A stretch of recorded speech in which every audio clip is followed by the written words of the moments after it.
నమస్తే మిత్రులారా, నేను మీ శ్రీనివాస్ చౌహాన్ అడ్వకేట్. మిత్రులారా, ఎవరితోనైనా ఒక వ్యక్తి ఒప్పందం చేసిన తర్వాత మరణిస్తే అతని వారసులు ఆ ఒప్పందానికి బాధ్యులవుతారా? సో మిత్రులారా, మన దేశంలో ఇండియన్ కాంట్రాక్ట్ యాక్ట్ అనే చట్టం అమల్లో ఉన్నది. ఇందులోని సెక్షన్ 37 ఏం చెప్తుంది అంటే, ఎవరైనా ఒక వ్యక్తి ఏదైనా ఒక పని చేస్తానని లేదా ఏదైనా ఒక ప్రోడక్ట్ అమ్ముతానని ఒప్పందం చేసి ఉంటే అతను కనుక అకస్మాత్తుగా మరణిస్తే ఆ ఒప్పందం అమలుపరిచే బాధ్యత అతని యొక్క వారసులకు ఉంటుంది.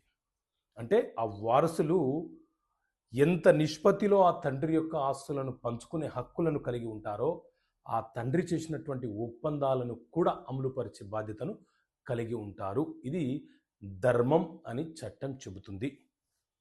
కానీ కొన్ని